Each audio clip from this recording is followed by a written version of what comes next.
বাকেরগঞ্জের political landscape এখন এক নতুন মোড় নিয়েছে। দীর্ঘদিনের পলিটিক্যাল লিগাসি কি এখানে টিকে থাকবে, নাকি এখানে কোনো মেজর শিফট হতে যাচ্ছে? চলুন দেখে নেই মাঠের প্রকৃত চিত্র। বাকেরগঞ্জের প্রায় 3 লাখ ভোটারের সামনে এখন বড় একটি ইস্যু হলো নদী ভাঙন এবং দীর্ঘদিনের বঞ্চনা।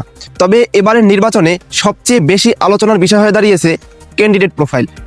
একদিকে আছেন বিএনপির হেভিওয়েট লিডার আবুল হোসেন খান। তার মূল শক্তি হলো দলীয় ভোটার ব্যাংক এবং দীর্ঘদিনের অভিজ্ঞতা।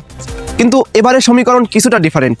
মাঠের রাজনীতিতে এখন এক নিউ অল্টারনেটিভ হিসাবে আবির্ভূত হয়েছেন ইসলামী আন্দোলনের সিনিয়র নায়েবে আমির মুফতি ফয়জুল করিম। তার হাত পাখা প্রতীক নিয়ে তিনি যে পাবলিক রেসপন্স ইতিমধ্যেই পাচ্ছেন তা রীতিমতো চমকপ্রদ।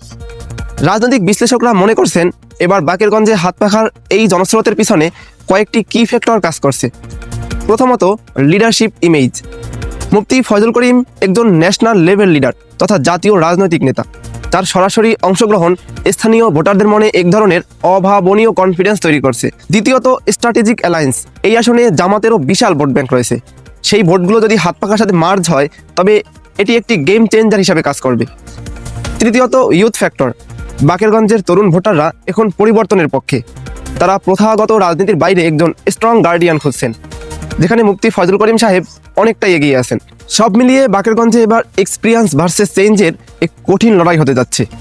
সাধারণ মানুষের এই সেন্টিমেন্ট যদি শেষ পর্যন্ত হাত পাখার প্রার্থী মুফতি ফয়জুল করিম সাহেব ধরে রাখতে পারেন, তবে এই আসনে এক বড় ধরনের পলিটিক্যাল রেভলিউশন যে দেখা যাবে তাতে কোনো সন্দেহ নেই। মাশফিক মান্নান,